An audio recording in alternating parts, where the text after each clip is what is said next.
Alors, je suis né dans une famille catholique. C'est vrai que j'ai reçu la foi de mes parents. Ma mère avait comme priorité de permettre que ses enfants partagent sa foi. Elle aurait été très malheureuse qu'on n'ait pas cette foi-là. À partir du collège, j'ai commencé à regarder autre chose, à penser aux filles, à penser à faire la fête. Et j'ai commencé en fait à mentir, à désobéir à mes parents, à cacher des choses, voilà. Et c'est allé de mal en pis. Au lycée, j'ai tout oublié. Ça a été la teuf avec les potes, ça a été les copines, ça a été le mensonge, la dissimulation envers les parents. J'étais dur avec eux. Je me sentais pas malheureux, je vivais dans une bulle avec mes livres de Baudelaire, etc., une espèce de rêve. Donc dans ce lycée catholique, il y a eu un pèlerinage en Terre Sainte qui a été organisé lorsque j'étais en terminale, au mois de février. Je ne voulais pas y aller, il était hors de question que je passe du temps de vacances avec les cathos de Versailles, il n'y avait pas moyen.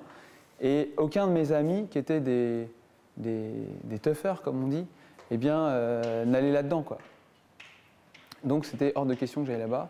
Finalement, ma mère m'a poussé, m'a encouragé en me disant « mais si tu vas là-bas, tu vas voir, tu vas découvrir des choses que tu ne connais pas ». Et j'ai décidé d'y aller en me disant que je ferais abstraction de l'aspect religieux, que peut-être je pourrais trouver des produits intéressants là-bas.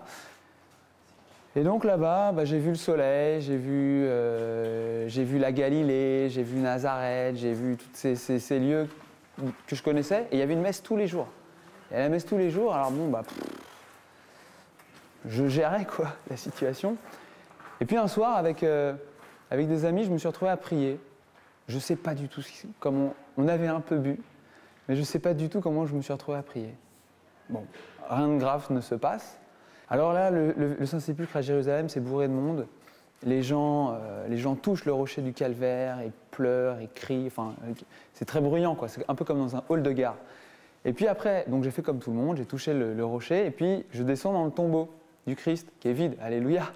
Je descends dans le tombeau du Christ qui est vide, et je sors de là et je dis à quelqu'un qui est devenu un ami, je lui dis, je veux retourner toucher le rocher du Golgotha parce que j'ai des problèmes de santé au bras gauche, et sans doute, sûrement si je touche le rocher du calvaire avec mon bras gauche, je n'aurai plus de problème. Il m'a dit, viens, on y va, on rejoindra les autres après. Et là, on arrive donc dans la chapelle qui est construite sur le calvaire où Jésus a versé son sang pour nous. Et là, il n'y a plus personne. Il n'y a personne. Incroyable. Et je n'ai pas pu m'avancer jusqu'au rocher que, boum, je me suis retrouvé à genoux à pleurer comme un enfant.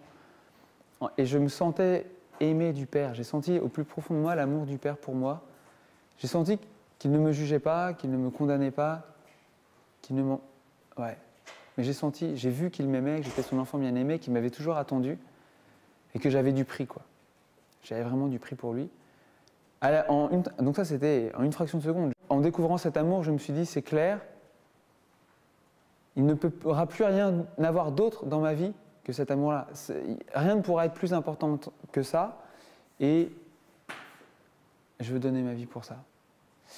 Et donc l'appel en fait au sacerdoce, parce que je me prépare à être prêtre, je vais commencer ma 4e année de séminaire maintenant, date de ce jour-là, donc c'était le 13 février 1997 à Jérusalem. Et donc le soir même, je me suis confessé, une bonne confession qui a duré très longtemps, et le soir, je ne pouvais pas dormir tellement j'étais heureux, j'étais joyeux, soulagé, etc.